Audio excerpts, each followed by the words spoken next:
యోహాను రాసిన మొదటి పత్రిక 2వ అధ్యాయము. యోహాను రాసిన మొదటి పత్రిక 2వ అధ్యాయము 28వ వాక్యమును చదువుకుందాం.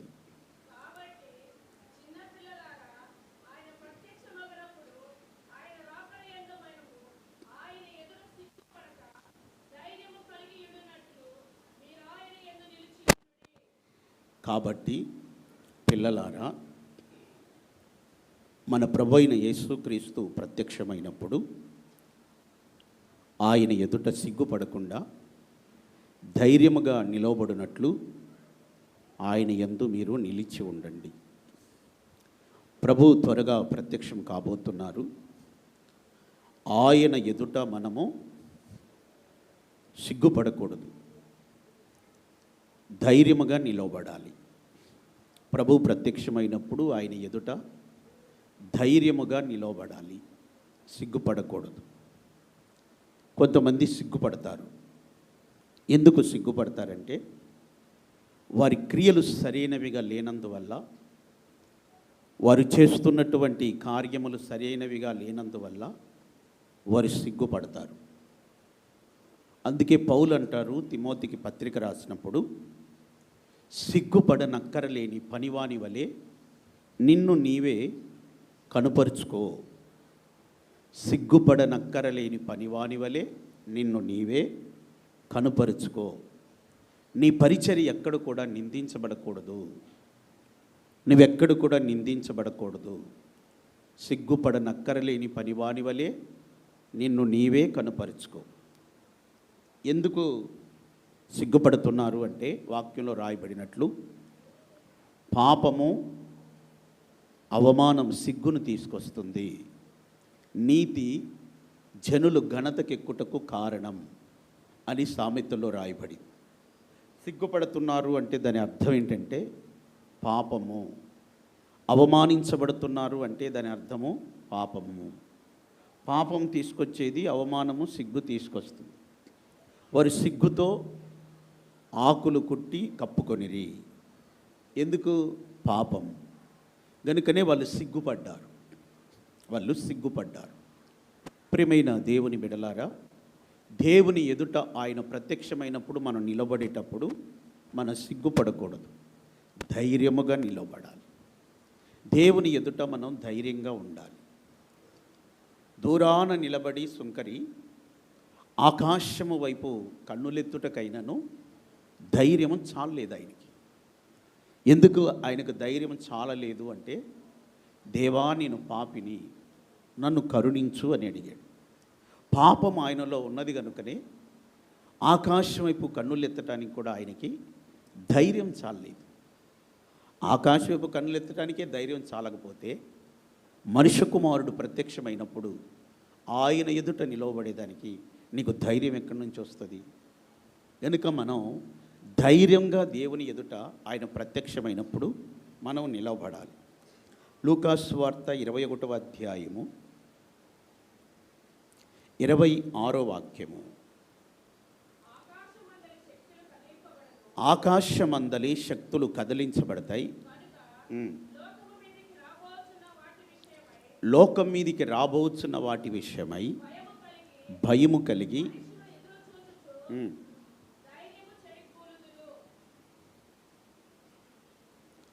లోకం మీదికి రాబోచున్న వాటి విషయమై భయం కలిగి మనుషులు ఎదురు చూస్తుంటారు. ధైర్యము చెడిపోతుంది, ధైర్యంగా నిలబడలేకపోతున్నారు.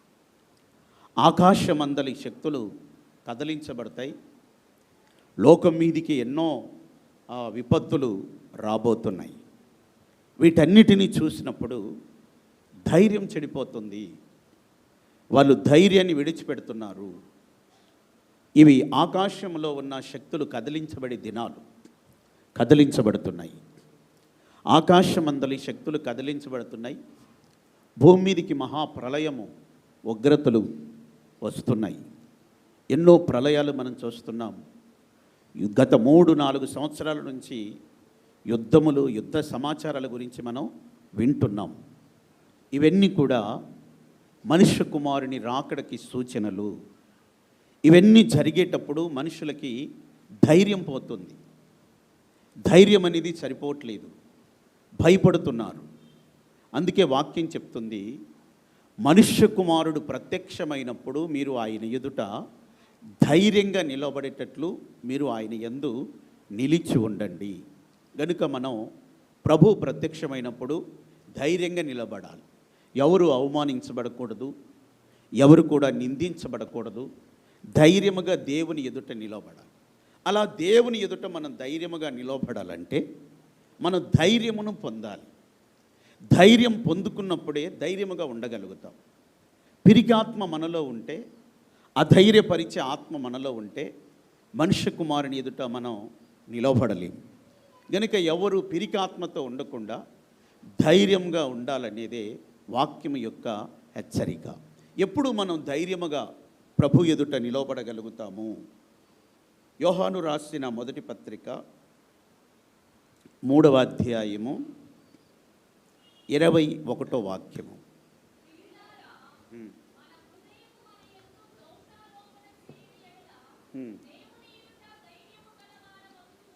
వాక్యం మనకి ఏం చెప్తుందంటే, మన హృదయము మన మీద దోషారోపణ చేయని ఎడల ధైర్యము గలవారమగుదుము. ఆయన ఎదుట మనము ధైర్యంగా ఉండగలుగుతాం. మన హృదయము మన మీద దోషారోపణ చేయకూడదు. దోషారోపణ చేయకుండా ఉండాలంటే మంచి మనస్సాక్షి కలిగి ఉండాలి. మంచి మనస్సాక్షి కలిగినటువంటి హృదయం మీద ఎలాంటి దోషారోపణ, నేరారోపణ అనేది ఉండదు. అప్పుడు మనము ధైర్యముగా దేవుని ఎదుట నిలబడగలుగుతాం. మన హృదయము మన మీద దోషారోపణ చేస్తుంది అంటే దాని అర్థం ఏంటి? మన దేవుని ఎదుట నిలబడలేం. ఏ విషయములో కూడా మన హృదయం దోషారోపణ చేయకూడదు. ఇప్పుడు మన హృదయం అనేకమైన కార్యముల మీద మన మీద దోషారోపణ చేస్తుంది. మనం ప్రార్థన చేయలేదనో, వాక్యం చదవలేదనో, లేక విశ్వాస జీవితం చేయలేదనో, దేవుడు మనకిచ్చిన కృపల యందు మనం నమ్మకముగా ఉండలేదనో, మన హృదయం మన మీద ఏదో ఒక విషయంలో దోషారోపణ చేస్తుంది. గనుక దేవుని ఎదుట మనం ధైర్యంగా నిలబడలేము. అలా మన హృదయం మన మీద దోషారోపణ చేయకుండా మంచి మనస్సాక్షి మనం కలిగినప్పుడే దేవుని ఎదుట ధైర్యముగా నిలబడగలుగుతాం. అది లేఖనం చెప్తున్న సత్యం. ఆదాముని దేవుడు పిలిచినప్పుడు నీ స్వరం విని నేను దాక్కున్నానన్నాడు. నేను దిగంబరిగా ఉన్నానన్నాడు. నీ దిగంబరివని ఎవరు చెప్పారు నీకు? నేను తినకూడదని చెప్పిన ఆ ఫలములు నువ్వు తింటివా అని అడిగితే నాకేమీ తెలియదు, ఇదిగో ఏమే కారణమని అవ్వ మీద చెప్పాడు. ఆమెను అడిగితే నాకేం తెలియదని సర్పం మీద చెప్పింది. ఒప్పుకోవట్లేదు. వాళ్ళు చేసిన తప్పుని ఒప్పుకోవట్లేదు. వాళ్ళ హృదయము నేరారోపణ చేస్తున్నా, దోషారోపణ చేస్తున్నా, చేసిన తప్పిదాన్ని ఒప్పుకోవట్లేదు. ఆదామును అడిగినప్పుడే పొరపాటు అయింది, క్షమించమని దేవుని అడిగింటే దేవుడు క్షమించేవాడే. కానీ ఒప్పుకోలేదు. ఒకరి మీద ఒకరు చెప్పుకుంటూ వెళ్తున్నారు. నేను కాదు, నేను కాదు, నేను కాదు. ఎవరు మరి? ఎవరు దానికి కారణం? దేవునికి తెలుసు. ఆదాము ఆ తినకూడదని ఆ పండు తిన్నప్పుడే దేవునికి తెలుసు. కానీ ఆయన అడిగాడు, తను ఏం ఒప్పుకుంటాడో, తన హృదయంలో నుంచి ఏమొస్తుందో అని అడిగితే ఆయన ఒప్పుకోలేదు. కాదు, అది ప్రక్కన నెట్టివేశాడు. ప్రియమైన దేవుని బిడ్డలారా, మన హృదయము నేరారోపణ చేయకూడదు. అలా నేరారోపణ చేయకుండా ఉంటేనే మనం ధైర్యంగా నిలబడగలుగుతాం. ఎన్ని విషయాల్లో నీ హృదయం నేరారోపణ చేస్తుందో లోతుగా ఆలోచించుకో. నీ మనస్సాక్షి ఎన్ని విషయాల్లో నిన్ను గద్దిస్తుందో, ఎన్ని విషయాల్లో నీ మనస్సాక్షి నిన్ను నేరారోపణ చేసి నువ్వు ఒప్పుకోమని చెప్తుంటే దానికి వాత వేయబడిన మనస్సాక్షిగా అణిచివేస్తున్నావో లోతుగా ఆలోచించుకో. హృదయం యథార్థంగా ఉండాలి. హృదయం యథార్థంగా ఉండాలి. మంచి మనస్సాక్షి కలిగి ఉండాలి. అప్పుడే దేవుని ఎదుట మనం ధైర్యంగా నిలబడగలుగుతాం. అది ఏ విషయమైనా సరే, చిన్నదైనా పెద్దదైనా సరే, మన మనస్సాక్షి శుద్ధీకరించబడి ఉండాలి. హృదయము దోషారోపణ చేయనప్పుడే ప్రతి వారు దేవుని ఎదుట ధైర్యముగా నిలబడగలుగుతారు. దేవునికి మహిమ కలుగునుగాక. మరొక విషయాన్ని గమనిద్దాం. యోబు గ్రంథము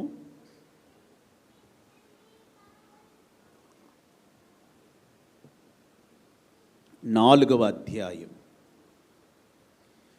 యోబు గ్రంథము 4వ అధ్యాయము 6వ వాక్యం. నీ భక్తి నీకు ధైర్యము పుట్టించదా? మన భక్తే మనకు ధైర్యం కలుగచేస్తుంది. చాలామంది భక్తి చేస్తున్నారు కానీ ధైర్యంగా నిలబడట్లేదు. భక్తి చేస్తున్నారు కానీ ధైర్యం అనేది ఉండట్లేదు. నీ భక్తి నీకు ధైర్యం పుట్టించదా? మన భక్తి మనకు ధైర్యం కలుగు చేస్తుంది.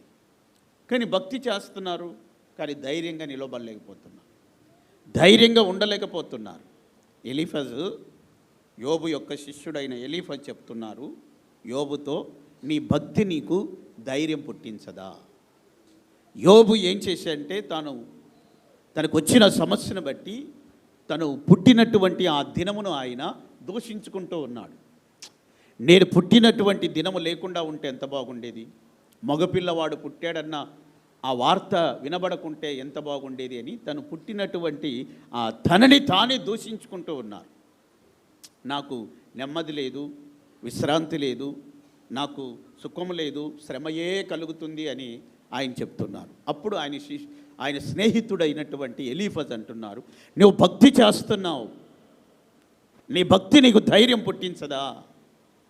నీవు అనేకులకు బుద్ధి నేర్పిన వాడవు, అనేకులకు నీవు బుద్ధి నేర్పిన వాడవు, బలహీనమైన చేతులు కలిగినటువంటి వారిని నువ్వు బలపరిచిన వాడవు, నీ మాటలు తొట్టిల్లిన వారిని ఆదుకున్నాయి, కృంగిపోయిన మోకాళ్ళు కలిగిన వారిని నీవే బలపరిచావు. ఇప్పుడు నీకు శ్రమ కలిగింది. ఇప్పుడు నీకు శ్రమ కలగగానే నీవు దుఃఖాక్రాంతుడవయ్యావు, శ్రమ తగలగానే కలవరపడుతున్నావు. ఓ ప్రక్కన శ్రమ కలగగానే దుఃఖిస్తున్నావు, మరో ప్రక్కన శ్రమ కలగగానే కలవరపడుతున్నావు. నువ్వు భక్తి చేస్తున్నావు కదా, ఎంతోమందిని నువ్వు ఆదుకున్నావు, బలపరిచావు. నువ్వు చేసే భక్తి నీకు ఒక ధైర్యం పుట్టించదా? నువ్వు ఎందుకు కలవరపడుతున్నావు? నరునికి కలిగే శ్రమలు ఎన్నదగినవి కాదు కదా. ఈ శ్రమలను బట్టి, ఈ శోధన బట్టి, ఈ సమస్యను బట్టి నీవెందుకు దుఃఖంతో కలవరపడుతున్నావు? నీవు భక్తి చేస్తున్నావు, నీ భక్తి నీకు ధైర్యం పుట్టిస్తుంది కదా. ఎందుకు అలా కలవరపడుతున్నాడంటే ఆయన భక్తి చేస్తున్నాడు, ధైర్యంగా ఉండాలి. అనేకులు భక్తి చేసి ఎందుకు ధైర్యంగా ఉండలేకపోతున్నారంటే వాక్యం సెలవిచ్చినట్టుగా భక్తిలో ఒక శక్తి అనేది ఉంటుంది, దేవుని శక్తి ఉంటుంది. భక్తిలో ఉన్న శక్తిని అనేకులు ఆశ్రయించక తొట్టిల్లిపోతున్నారు. ఆ భక్తిలో ఉన్న శక్తిని ఆశ్రయించక అనేకులు వెనుదిరుగుతున్నారు. భక్తిలో ఉన్నటువంటి ఒక శక్తిని వాళ్ళు గ్రహించట్లేదు. మనం భక్తి చేస్తున్నాం, ఆ భక్తిలో ఒక శక్తి ఉన్నది, ఆ శక్తిని మనం ఆశ్రయించాలి, ఆ శక్తిని మనం పొందుకోవాలి. అప్పుడే నువ్వు ధైర్యంగా నిలబడగలుగుతావు, ధైర్యంగా ఉండగలుగుతావు, ప్రభు ఎదుట ధైర్యంగా ఉండగలుగుతావు. నీ భక్తి నీకప్పుడు ధైర్యం పుట్టిస్తుంది, ఆ శక్తిని నువ్వు ఎరిగినప్పుడు. మీరందరూ కూడా భక్తి చేసేవాళ్ళే.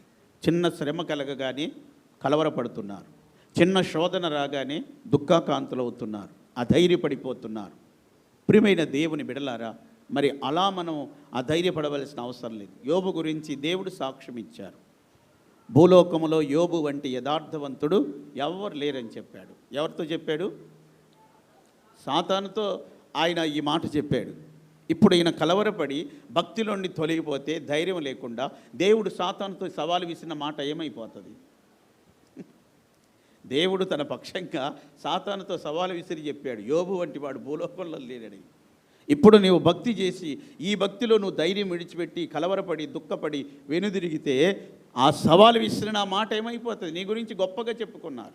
పౌలు అంటాడు, మీ గురించి నేను గొప్పగా చెప్పుకున్నాను, మరి మీ ప్రవర్తన అలా లేకపోతే మీరు సిగ్గుపడతారు, నేను సిగ్గుపడతాను అంటాడు సంఘస్థులకి పత్రిక రాసేటం. కనుక నేను సిగ్గుపడనేలా, మిమ్మల్ని గురించి నేను ఏ సాక్ష్యం చెప్పానో ఆ సాక్ష్యం అలాగే మీరు కాపాడుకోండి, అలాగే మీరు జీవించండి.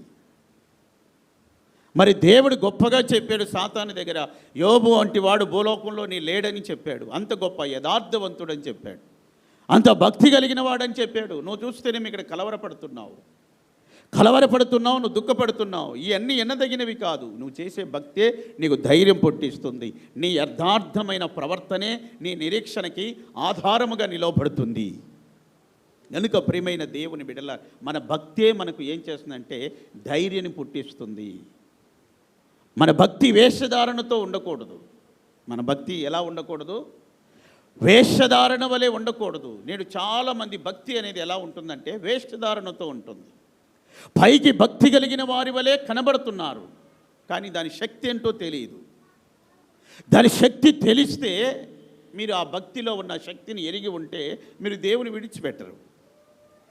ఏ విషయంలో అయినా సరే ధైర్యముగా మీరు నిలబడగలుగుతారు, ఆ భక్తిలో ఉన్నటువంటి ఆ శక్తిని మీరు ఆశ్రయించినప్పుడు.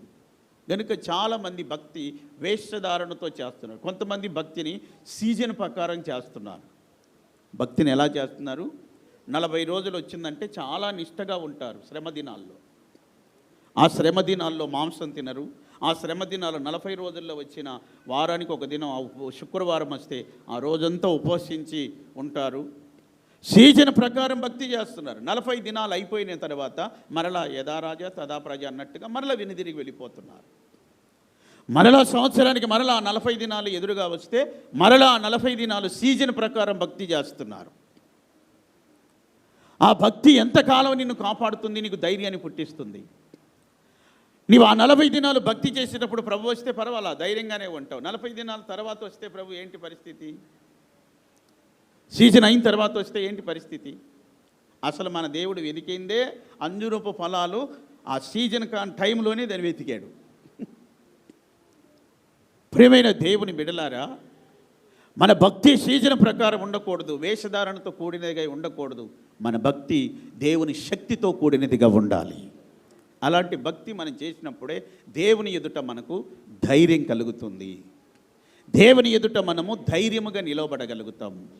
గనుక మన మనుష్య కుమారుడు ప్రత్యక్షమైనప్పుడు ఆయన ఎదుట మనం ధైర్యంగా నిలబడాలంటే, ఒకటి మనం మంచి మనస్సాక్షి కలిగి ఉండాలి. రెండవదిగా భక్తిలో ఉన్న శక్తిని ఆశ్రయించి ఉండాలి. దేవునికి మహిమ కలుగునుగాక. మూడో విషయాన్ని చదువుకుందాం. అపోస్తుల కార్యములు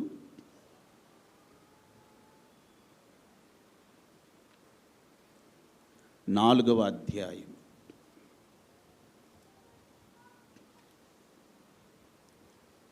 13వ వాక్యాన్ని చదువుకుందాం.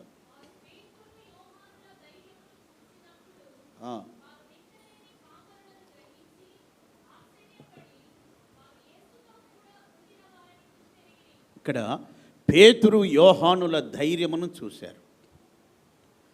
వాళ్ళు ఎంత ధైర్యముగా ఎలా నిలవబడగలిగారు? వాళ్ళు విద్య లేని పామరులు, వాళ్ళు చదువుకోలేదు, వాళ్ళకు విద్య అంటే ఏమిటో తెలియదు. ధైర్యంగా నిలబడి వాళ్ళు మాట్లాడగలుగుతున్నారు. మనం మాట్లాడాలంటే, ఎక్కడైనా 10 మందిలో మాట్లాడాలంటే మనకు వాక్శక్తి ఉండాలి. మాట్లాడగలిగినటువంటి ఆ వాక్శక్తి ఉండాలి, విద్య ఉండాలి, చదువు ఉండాలి, కొన్ని విషయాలు మనకు తెలిసి ఉండాలి. అప్పుడే మనం ధైర్యంగా మాట్లాడగలుగుతాం. లేకపోతే ధైర్యముగా మాట్లాడలేము. పేతురు యోహానులు ధైర్యంగా ఉన్నారు. వాళ్ళంత ధైర్యంగా ఉండటం అక్కడ యాజకులు, శాస్త్రులు, పరిసయ్యులు వీళ్ళందరూ చూశారు.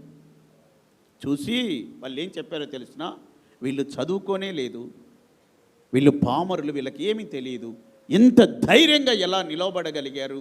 తర్వాత వాళ్ళు ఏం చెప్పారో తెలిసినా, వీళ్ళు యేసయ్యతో కూడా ఉన్నారు. ఇంత ధైర్యముగా వీరు నిలవబడటానికి, ఇంత ధైర్యంగా మాట్లాడటానికి కారణం ఏంటంటే వారు యేసయ్యతో ఉన్నారు. మనకి ఎప్పుడు ధైర్యం కలుగుతుందంటే, మనం యేసు ప్రభుతో ఉన్నప్పుడు మనకు ధైర్యం కలుగుతుంది. మనకి ఎవరెవరితోనో ఉండటం అలవాటు, వాళ్ళతో వీళ్ళతో ఉండటం అలవాటు, కానీ యేసయ్యతో ఉండటం మనకు అలవాట్లేదు. యేసయ్యతో ఉండటం అలవాట్లేదు, అది అలవార్చుకోలేదు. గనుక ఎక్కడికి వెళ్ళినా అధైర్యంతో ఉంటున్నారు, సిగ్గుపడుతున్నారు, అవమానించబడుతున్నారు, వెనుక తిరుగుతున్నారు. యేసయ్యతో ఉండటం అలవాటు చేసుకుంటే, అలవరుచుకుంటే ధైర్యముగా నిలబడగలుగుతావు. ఎక్కడికి వెళ్ళినా ధైర్యముగా నిలబడగలుగుతావు. విద్య అవసరం లేదు, పాండిత్యం అవసరం లేదు, వాక్శక్తి అవసరం లేదు, మాటకారితనం అవసరం లేదు. యేసయ్యతో మనం ఉండటం నేర్చుకుంటే మనం ధైర్యంగా నిలబడగలుగుతాం. యేసు ప్రభు ఆయన ఎందుకు వారిని ఏర్పరచుకున్నారంటే, వాక్యంలో రాయబడింది, తనతో ఉండుట కొరకై ఏర్పరచుకున్నారంట. తనతో ఉండుట కొరకై ఏర్పరచుకున్నారు. ఆ తర్వాత దయ్యములను వెళ్ళగొట్టుటకును సువార్త ప్రకటించుటకును వారిని నియమించాడు. మొదట వాళ్ళు ఆయనతో ఉండాలని ఏర్పరచుకున్నారు. తర్వాతనే దయ్యాలు ఎల్లగొట్టాలి, తర్వాతనే సువార్త ప్రకటించాలి. యేసయ్యతో ఉండకుండా దయ్యాలు ఎల్లగొట్టడానికి, సువార్త ప్రకటించడానికి వెళ్ళకూడదు. యేసయ్యతో ఉండి దయ్యాలు ఎల్లగొట్టడానికి వెళ్తే ధైర్యం ఉంటుంది.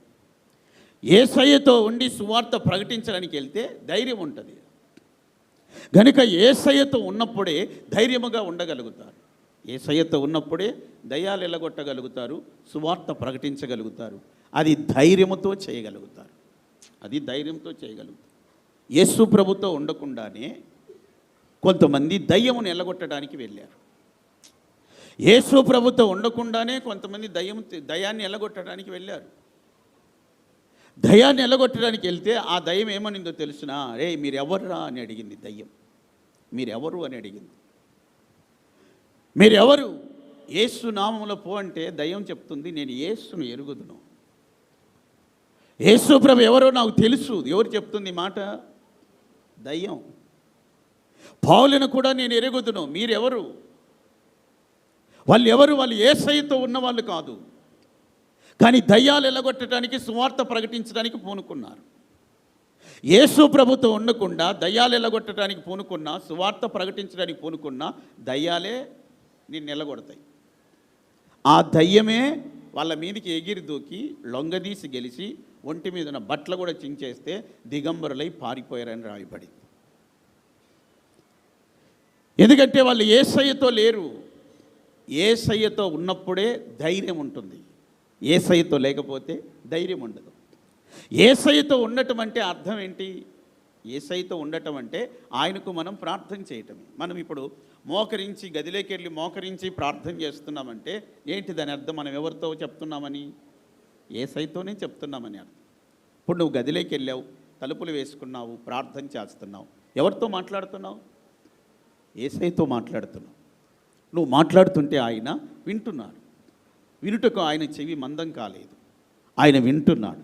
యేసయ్యతో నీవు ఉంటున్నావు. కనుక మనం ఎప్పుడైతే ప్రార్థన చేయటానికి మనం మోకరిస్తామో అదృశ్య దేవునిగా ఆయన వచ్చి అక్కడ ఉండిపోతాడు. అదృశ్య దేవునిగా ఆయన వచ్చి అక్కడ ఉండిపోతాడు. మనం చెప్పేదంతా కూడా ప్రభు వింటాడు. దేవునికి మహిమ కలుగునుగాక. ఓ తల్లి చెప్పిందంట తన కుమారునితో, ప్రార్థన చేసుకుంటాను, కాసేపు నన్ను మందిరానికి తీసుకెళ్ళు అని చెప్పిందంట. మందిరానికి తీసుకెళ్ళమంటే మందిరం ఊరెళ్ళిపాల ఉంది. ఆ బాబును బతిమలాడుకొని వాళ్ళ అబ్బాయిని తీసుకెళ్ళమంటే ఆయన తీసుకెళ్ళి మందిరం కాడ వదిలేస్తారు. ఆ తల్లిగారు వెళ్ళి మందిరంలో ప్రార్థన చేసుకుంటున్నారు. వాళ్ళ అమ్మ ప్రార్థన చేసుకుంటుంటే ఆయన బయట రోడ్డు మీద అబ్బాయి తిరుగుతూ ఉన్నాడు, అటు ఇటు తిరుగుతున్నాడు. అప్పుడప్పుడు వాళ్ళమ్మ ప్రార్థన ముగించిందేమని గేటు దగ్గరికి వెళ్ళి చూస్తున్నాడు. వాళ్ళమ్మ ప్రార్థన చేస్తూనే ఉంది. ఆ తర్వాత కాసేపు అయినాక ప్రార్థన ముగించినాక ఆ బాబుని పిలిస్తే ఆయన వెళ్ళాడు. అప్పుడు అబ్బాయి అడిగాడంట, అమ్మ పాస్టర్ గారు ఏరి అని అడిగాడంట. పాస్టర్ గారు ఇక్కడ ఉండరు, వాళ్ళు టౌన్లో ఉంటారు కదా, అక్కడ ఇల్లు అద్దెకు తీసుకున్నారంటే, లేదమ్మా నువ్వు ప్రార్థన చేసేటప్పుడు ఒక ఆయన నువ్వు చెప్పేదంతా వింటున్నారు, ఇక్కడే పాస్టర్ గారు తెల్లబట్టలు వేసి వింటున్నారు, నేను రోడ్డు మీద తిరిగి చూస్తూనే ఉన్నాను కదా, పాస్టర్ గారు నువ్వు చెప్పేదంతా వింటున్నారమ్మా, ఆ పాస్టర్ గారు ఏరియా అంటే ఆమె చెప్పిందంట, ఆయనే నాయన యేసు ప్రభు అంటే అని చెప్పిందంట. దేవునికి మహిమ కలుగునుగాక. ఆయనే యేసు ప్రభు. మనం ప్రార్థన చేస్తే ఆయన మనతోనే ఉంటాడు. ఆయనతో మనం ఉండాము అనే దానికి అర్థం ఏంటంటే మనం ప్రార్థన చేసినప్పుడు మనం ఆయనతో ఉన్నామని అర్థం. కొర్నేలి గురించి ప్రభుదూత ఏం చెప్పానో తెలుసునా?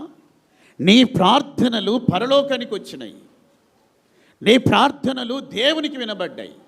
వాక్యంలో రాయబడింది ఎల్లప్పుడూ ప్రార్థన చేయవాడు అని. కొర్నేలి ఎల్లప్పుడూ ప్రార్థన చేసేవాడు. కొర్నేలి ఎవరు? శతాధిపతి. ఆయన ఒక శతాధిపతి. ఆయన దగ్గర 100 మంది పనిచేసే వాళ్ళు ఉన్నారు. ఆయన ఒక శతాధిపతి. 100 మందికి ఒక అధికారి.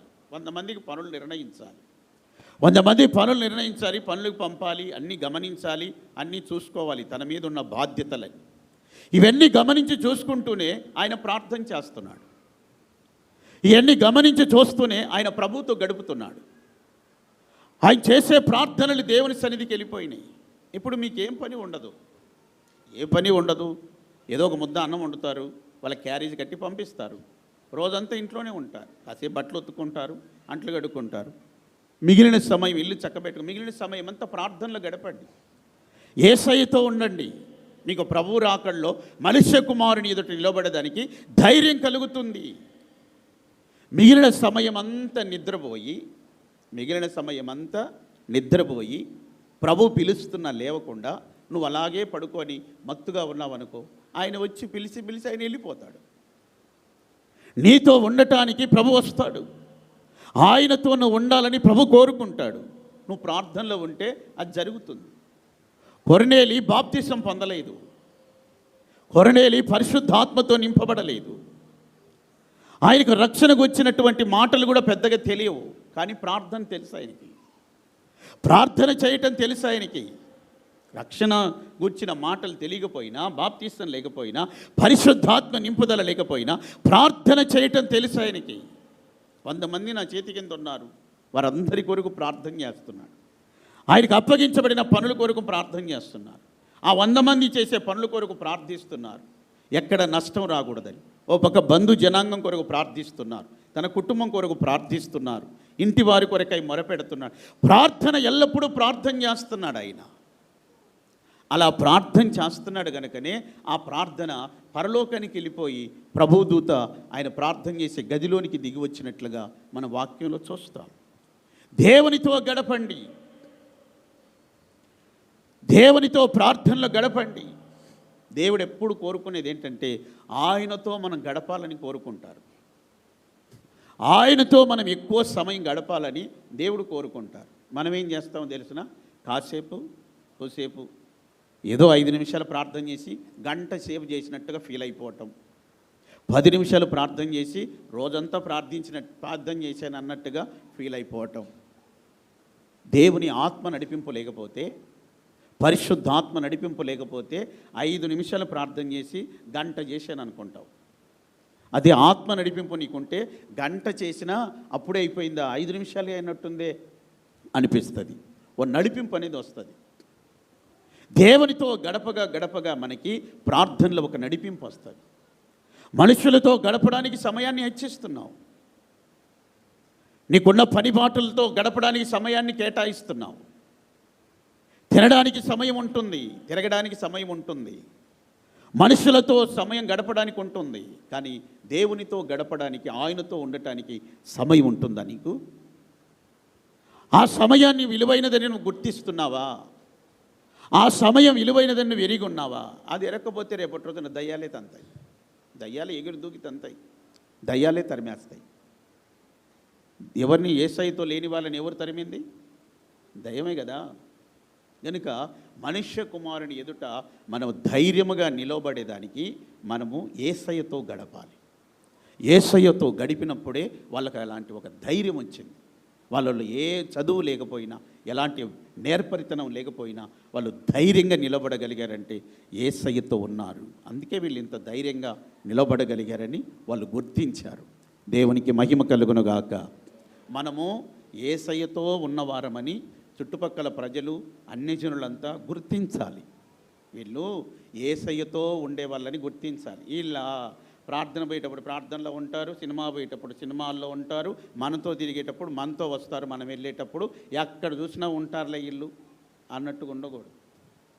వాళ్ళు యేసయ్యతో ఉన్నవారని గుర్తించాలి. అలా చెప్పాలి. దేవునికి మహిమ కలుగునుగాక. చూడండి, కొంతమంది ప్రార్థనకు వస్తే విశ్వాసులు, ఏదైనా శుభకార్యాలు పడితే మళ్ళీ లోకస్తులు, జాతరలు ఏదైనా సినిమాలకు వెళ్ళాలంటే మరలా దాంట్లో కలిసిపోతున్నారు. తొండ ముదిరితే అదేమవుతుంది? ఊసరవల్లి అవుతుంది. ఊసరవల్లి అయిన తర్వాత ఇంకా అది ఏం మార్చడం మొదలు పెడుతుంది అంటే రంగులు మారుస్తాయి. ఆకుపచ్చగా ఉన్న చెట్టు ఎక్కిందనుకో ఆకుపచ్చగా మారిపోతుంది. బ్రౌన్ కలర్లో ఉన్న ఒక మొద్దుకి అది తగులుకుందనుకో ఆ రంగులోకి వెళ్ళిపోతుంది. పసుపు రంగు ఉన్న దాంట్లోకి వెళ్ళిపోయిందనుకో పసుపు రంగుగా మారిపోతుంది. చూడండి, ఎటు పోతే దేంట్లోకి పోతే దాంట్లో కలిసిపోతుంది, దేంట్లోకి పోతే దాంట్లో కలిసిపోతుంది. శవాల మధ్యలోకి వెళ్తే నేనే శవం అంటాడు, పెళ్ళిళ్ళ మధ్య నేనే పెళ్లి కొడుకుని అంటాడు. దేంట్లో కలిసిపోతారు అంతే. ఎప్పుడు తొండగా ఉన్నప్పుడు సమస్య లేదు, అది ముదిరి ఊసర వల్ల అయిన తర్వాతనే. యేసయ్యతో మనం గడిపి యేసయ్య మనుషుల్లాగే మనం ఉండాలి. వాళ్ళు యేసయ్యతో ఉన్నారు, తర్వాత కూడా యేసు ప్రభుతో వాళ్ళు ఉన్నారని వాళ్ళు గుర్తించారు. వాళ్ళ ధైర్యం చూసి యేసు ప్రభుతో మనం ఉన్నప్పుడు ధైర్యంగా ఉండగలుగుతాం. ఇంకొక విషయాన్ని చూడండి, 4వ అధ్యాయం అక్కడే 31వ వాక్యం చూడండి.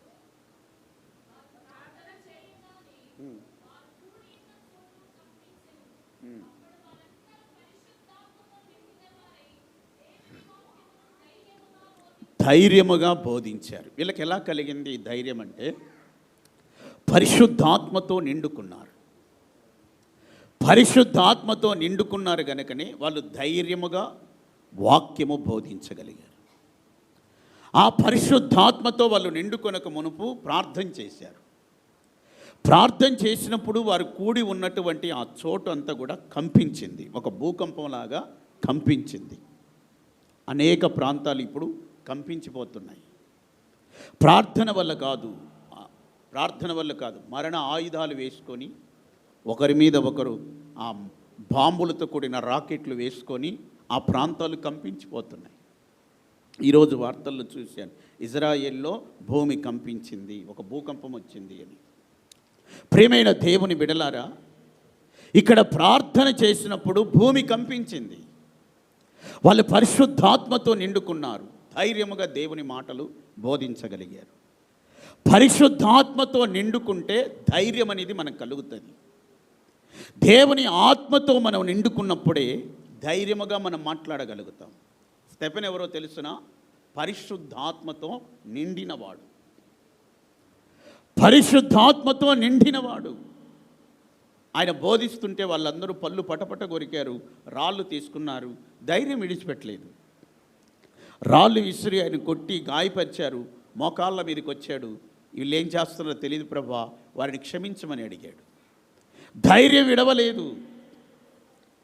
పళ్ళు కొరికినా, రాళ్లతో కొట్టినా, రక్తపు మడుగులో ఉన్నా మోకాళ్ళ మీదకి వచ్చాడు ఆయన అంటే ఆయన ఎంత ప్రార్థనా శక్తి కలిగిన వాడో చూడండి. అలాంటి ఒక భయంకరమైన సిచ్యువేషన్, అది ప్రాణం పోయే పరిస్థితిలో కూడా మోకాళ్ళ మీదకి వచ్చాడు ఆయన. అలా మోకాళ్ళ మీదకి ఆయన రాగలిగాడంటే ఆయన మోకాళ్ళ ప్రార్థన అనుభవం కలిగిన వాడు. అందుకే ఆయన ధైర్యం విడవలేదు. ఆయన పరిశుద్ధాత్మతో నిండుకున్నవాడని వాక్యంలో ఉంటుంది. పరిశుద్ధాత్మలో నిండుకున్నవారు ధైర్యంగా మాట్లాడగలుగుతారు, ధైర్యముగా దేవుని మాటలు చెప్పగలుగుతారు.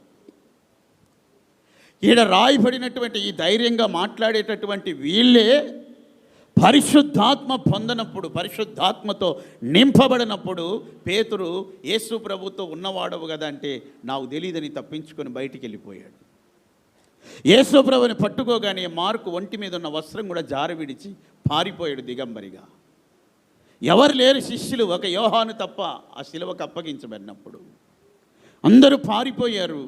ఒక గదిలోకి వెళ్ళి యేసు ప్రభు మరణించినప్పుడు, ఆయన పునరుద్ధానం చెందినప్పుడు గదిలో గడగడలాడుతున్నారు, కలవరపడిపోతున్నారు, భయపడిపోతున్నారు. ఎందుకు? ధైర్యం ఏమై ఉన్నది? ధైర్యంగా ఎందుకు నిలబడలేకపోయారు? ఎందుకు గడగడలాడు? యేసు ప్రభువే వారు ఉన్న గదిలోనికి వస్తే భూతమని భయపడ్డారంట. యేసు ప్రభుని చూసే భూతం అంటున్నారు. ఆయన అంటున్నారు, భూతానికి నాకున్నట్టుగా ఈ శరీరం ఇవన్నీ ఉండవు, మీరు వచ్చి నన్ను పట్టుకొని చూడండి, నేనే అని చెప్తున్నాడు ఆయన. ఆయన ఎప్పుడైతే వాళ్ళు తడివి చూశారో అప్పుడు నమ్మారు. ప్రియమైన దేవుని బిడలారు, అలాంటి వ్యక్తులే ఈడ పరిశుద్ధాత్మతో నిండుకున్న తర్వాత ధైర్యంగా దేవుని వాక్యం బోధిస్తున్నారు. పరిశుద్ధాత్మ దేవుడు వారిలోనికి వచ్చినప్పుడు వారిని ధైర్యంతో నింపాడు ఆయన. అందుకే యేసు ప్రభు చెప్పారు, మీరు అధికారుల యొద్దకు తీసుకురాబడతారు, మనుషుల యొద్దకు, సభల, ప్రధాన న్యాయ సభల యొద్దకు మీరు తీసుకురాబడతారు. ఏం మాట్లాడాలని మీరేం చింతించొద్దు, మీ అందున్న పరిశుద్ధాత్మ దేవుడే మీలో ఉండి ఆయన మాట్లాడతాడు. దేవునికి మహిమ కలుగునుగాక. ఆయన మీతో మాట్లాడతాడు. పరిశుద్ధాత్మ దేవుడు మీలో ఉండి వారితో మాట్లాడతారు. మీరేం భయపడాల్సిన అవసరం లేదు.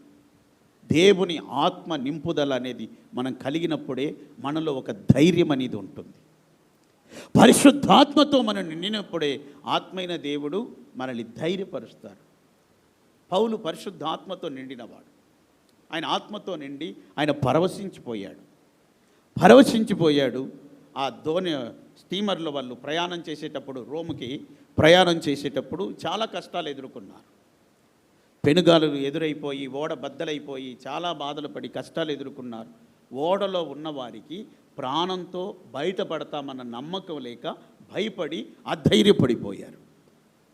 పౌలు వాళ్ళతో చెప్పారు, భయపడవు, ధైర్యముగా ఉండండి, ధైర్యంగా ఉండండి, ధైర్యంగా ఉండండి అని చెప్తూ వచ్చారు. ఏదైనా ఆపద సంభవించిందంటే అది ఓడకే, మీ ప్రాణానికి ఎవ్వరికి ఆపద ఉండదు. ధైర్యం తెచ్చుకోండి, ధైర్యం తెచ్చుకోండి అని చెప్తున్నారు. వాళ్ళకేమో భయం, వాళ్ళకు ధైర్యం లేదు.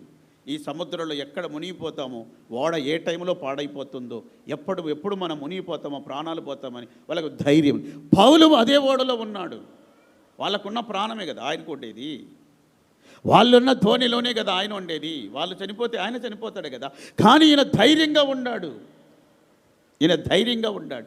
ఎందుకు ఈయన ధైర్యంగా ఉన్నాడంటే ఈయన పరిశుద్ధాత్మ కలిగిన వాడు, ఈయన దేవుని ఆత్మ నింపుదల కలిగిన వాడు. పౌలుతో ప్రభు చెప్పారు, ఏం చెప్పారో తెలిసిన, యెరూషలేములో నీవు నన్ను గూర్చి ఎలా సాక్ష్యం ఇచ్చావో రోములో కూడా నువ్వు సాక్ష్యం ఇవ్వాలి అని చెప్పాడు. కనుక ఆయన తెలుసు, నేను ఈ సముద్రంలో చనిపోను, రోమ్కి వెళ్ళాలి, అక్కడ సాక్ష్యం ఇవ్వాలి, ప్రభు నాతో చెప్పాడు కదా అని. దేవుని ఆత్మ ఆయన నిండుకొని ఉన్నాడు కనుక ఆయన ధైర్యముగా మాట్లాడుతున్నాడు. కానీ దేవుని ఆత్మ లేని వాళ్ళకి ఎవరికి ధైర్యం లేదు, అక్కడ అందరూ భయపడిపోతున్నారు. ప్రియమైన దేవుని బిడల, దేవుని ఆత్మ నువ్వు కలిగి ఉంటే, నీతో ఉన్నవారు ఆత్మ లేని వారైనప్పుడు నువ్వు వారందరినీ కూడా ధైర్యపరిచి బలపరచగలుగుతావు. కనుక నీవు ఆత్మ నింపుదల అనేది కలిగి ఉన్నప్పుడు ఒక గొప్ప ధైర్యం అనేది మనకు కలుగుతుంది. మనం ఒక ధైర్యంతో మనం నింపబడగలుగుతాం. కనుక దేవుని యొక్క ఆత్మ నింపుదల అనేది మనం కలిగి ఉండాలి. దేవునికి మహిమ కలుగునుగాక. ధైర్యంగా ఉండాలి. మనిషి కుమారుడు ప్రత్యక్షం కాబోతున్నాడు. ఆయన ఎదుట మనం సిగ్గుపడకూడదు, ఆయన ఎదుట మనం ధైర్యంగా నిలబడాలి. ఆకాశ మండలమందున్న శక్తులు కదిలించబడుతున్నాయి, భూమి మీదికి ఉగ్రతలు రాబోతున్నాయి. కనుక మీరు ధైర్యం విడవకూడదు, ధైర్యముగా ఉండాలి అని వాక్యం చెప్తుంది. లోకములో ఉన్నటువంటి వారికి ధైర్యం ఏమాత్రం ఉండదు, కానీ ప్రభువుతో ఉన్న వారికి మాత్రమే, ఆత్మ నింపుదల గల వారు మాత్రమే ధైర్యముగా ఉండగలుగుతారు. కనుక మనం ధైర్యముగా ఉండాలంటే దేవుని యొక్క ఆత్మ నింపుదల అనేది మనం కలిగి ఉండాలి. ఇంకొక విషయం చూడండి, 14వ అధ్యాయము అపోస్తుల కార్యములు 3వ వాక్యము.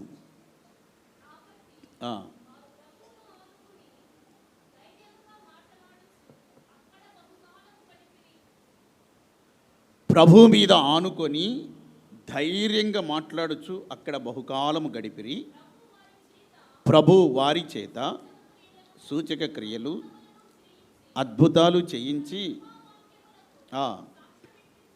తన కృపావాక్యమునకు సాక్ష్యం ఇప్పించుచుండెను.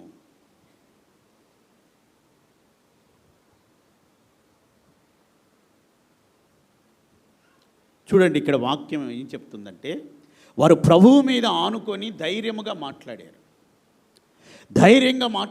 దేవుడు వాళ్ళ ద్వారా అద్భుతాలు సూచక క్రియలు జరిగించారు. కనుక చాలా దినాలుగా వాళ్ళు కృపావాక్యమును గురించి సాక్ష్యం ఇస్తున్నారు. వీళ్ళకి ఇలాంటి ధైర్యం ఎలా కలిగింది?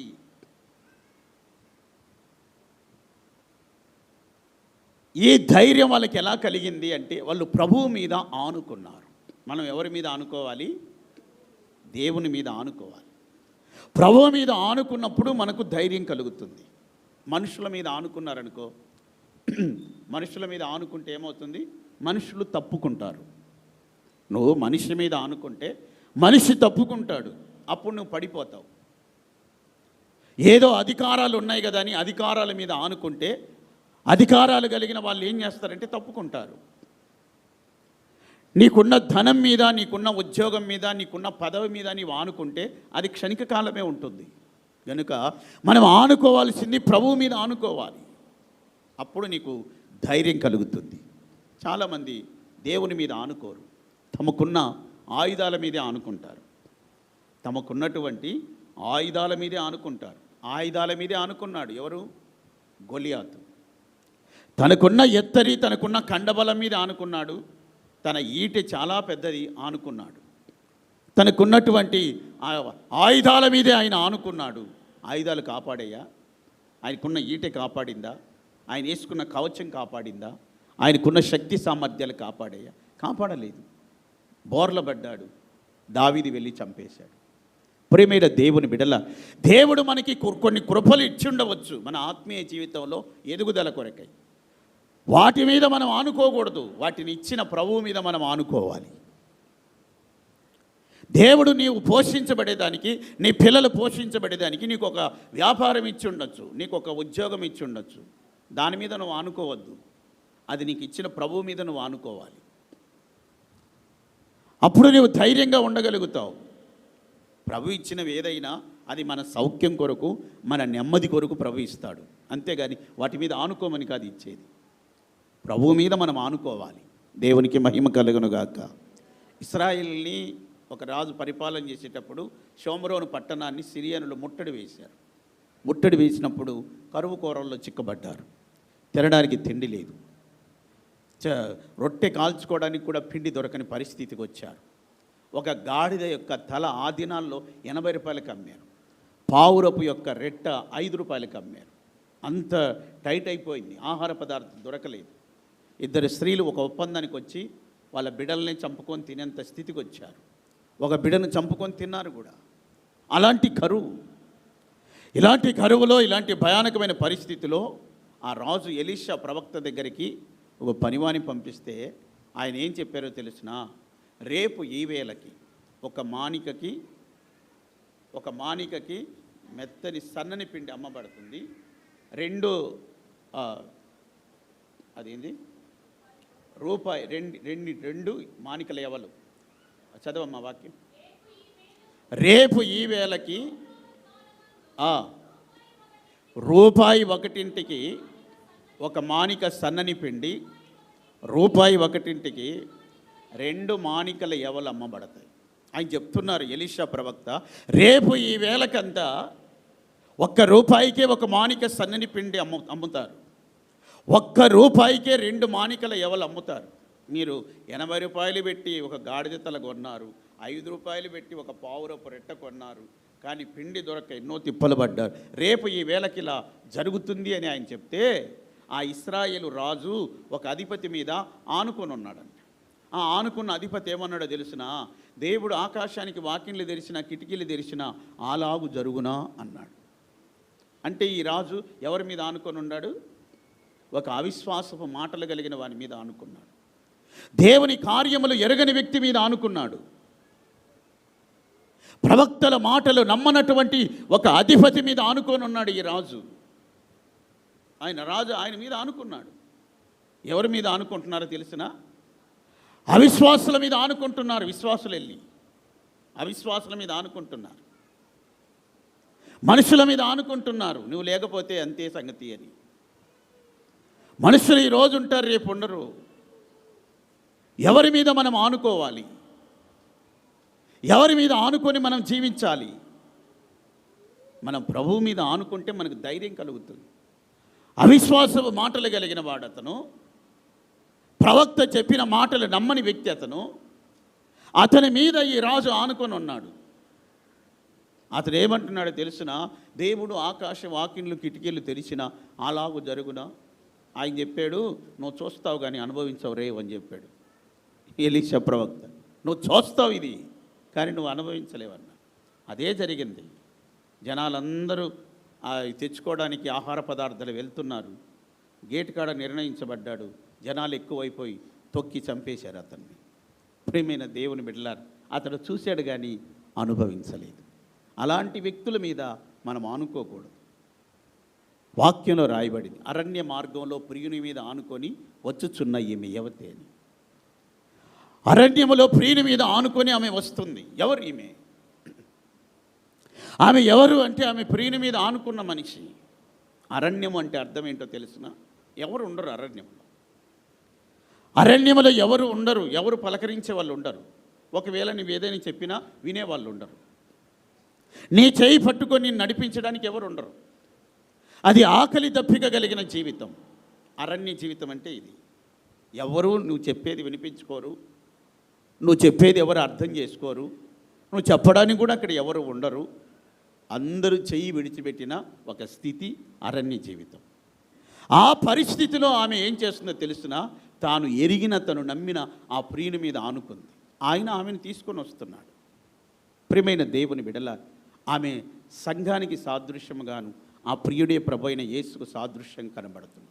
సంఘము అనేది ఒక అరణ్య మార్గంలో వెళుతున్నటువంటి సంఘం, ఒక అరణ్య మార్గంలో వెళుతున్న ఒక ప్రియురాలు లాంటిది. సంఘ పరిస్థితులు ఎవరు అర్థం చేసుకునే మనుషులు ఉండరు. సంఘం ఏదైనా చెప్తే వినేవాళ్ళు ఉండరు. కనుక మన సంఘం ఎవరి మీద ఆనుకోవాలంటే, ఏ ప్రియునైతే నమ్మి మనం సంఘముగా చేర్చబడ్డామో ఆయన మీదే మనం ఆనుకోవాలి. అరణ్యములో నడిపించేవాడు ఆయనే. అరణ్యములో మనం నడిపించేవాడు ఆయనే. అందరూ చేయి విడిచినప్పుడు చేయి పెట్టి నడిపించేది ఆయనే. మనుషులు ఎవరు అర్థం చేసుకోలేనప్పుడు అర్థం చేసుకొని నడిపించేది ఆయనే. నీ మొర ఎవరు ఆలకించినప్పుడు నీ మొర ఆలకించేది, నడిపించేది ఆయనే. ఆయన మీద నువ్వు ఆనుకోవాలి. అప్పుడు నువ్వు ధైర్యముగా ఉండగలుగుతావు. దేవునికి మహిమ కలుగునుగాక.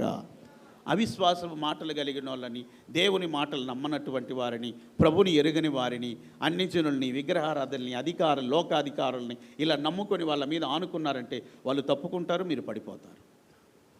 తిరిగి మరలా లేవనైననో లేవలేరు.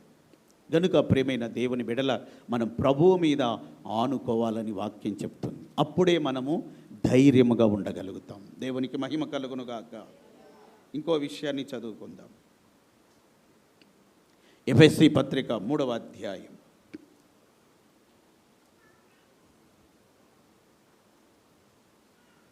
ఎఫెసీ పత్రిక 3వ అధ్యాయము 12వ వాక్యం. ఆయన యందలి విశ్వాసం చేత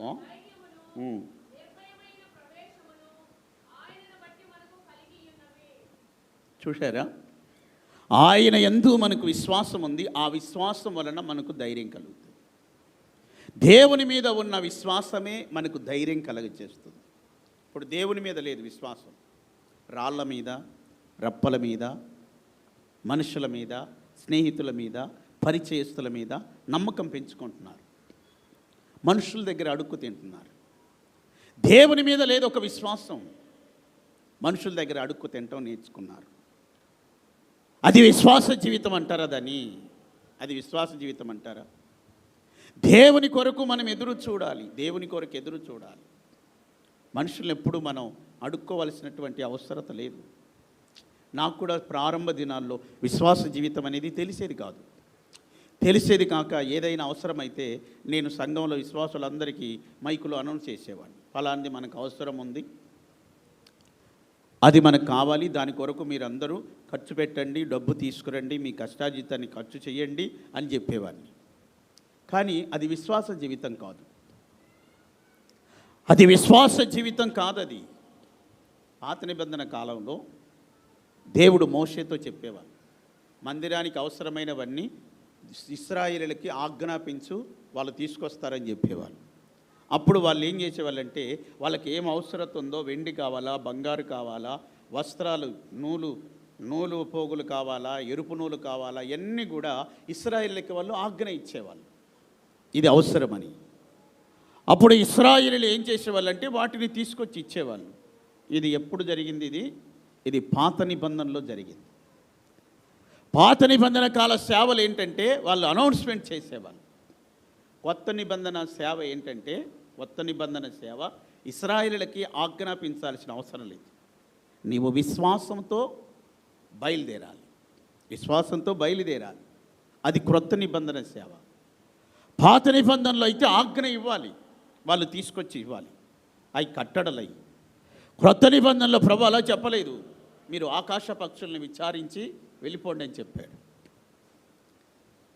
మీరు 2 సంచులు తెచ్చుకోవద్దు, మీరు కర్ర తీసుకెళ్ళొద్దు, చెప్పులు కానీ, మీరు ఆ 2 జతలు అంగీలు కానీ ఏం తీసుకెళ్ళొద్దు, మీరు బయలుదేరి వెళ్ళండి, ఆకాశ పక్షులను విచారించి వెళ్ళండి. అది విశ్వాస జీవితం.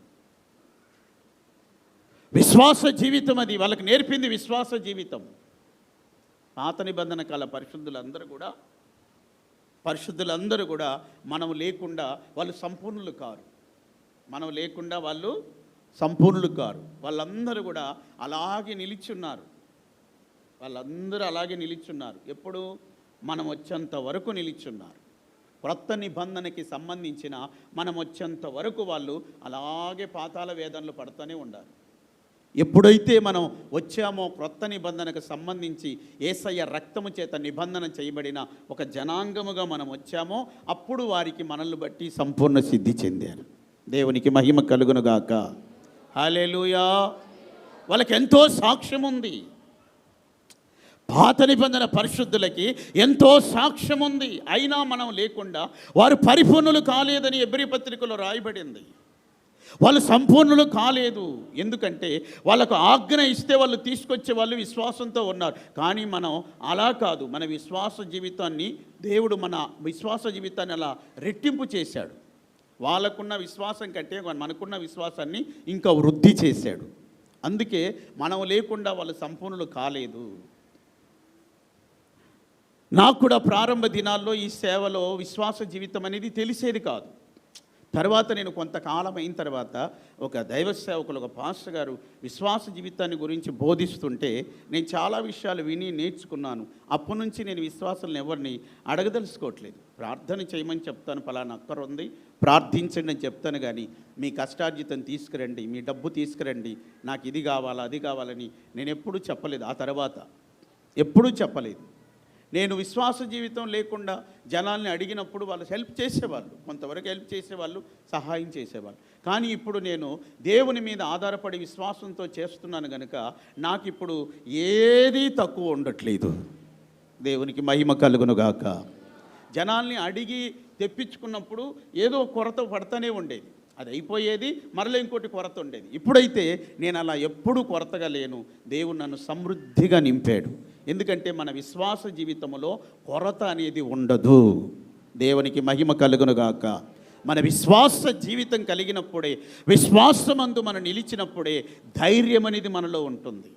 విశ్వాసం అనేది మనలో ఉన్నప్పుడే ధైర్యంగా ఉంటాం.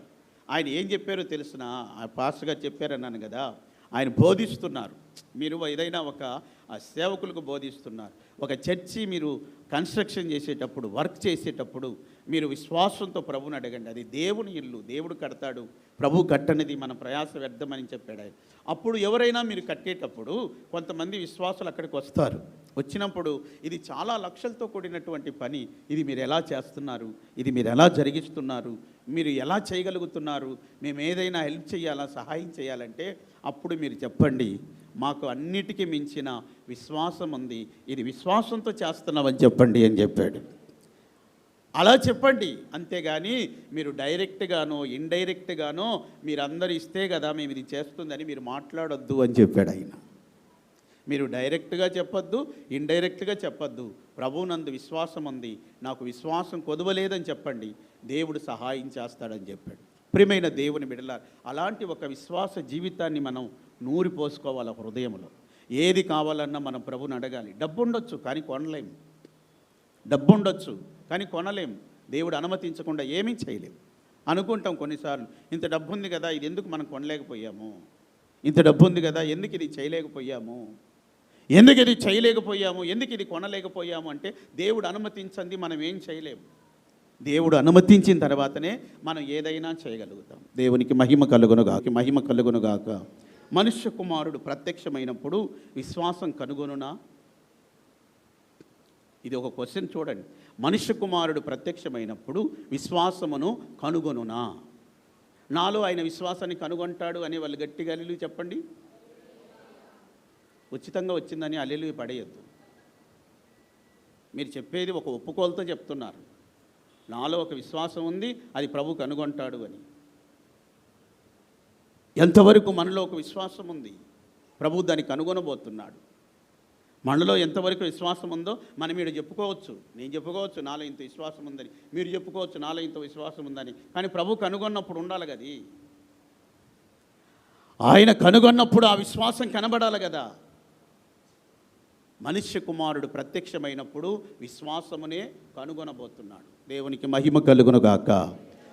ఆయన ప్రత్యక్షమైనప్పుడు ఆయన రాకడ యందు ఆయన ఎదుట నిలవబడుటకు ధైర్యము గలవారగునట్లు మనము ధైర్యం గలవారగున్నట్లుగా మంచి మనస్సాక్షి కలిగి ఉండాలి.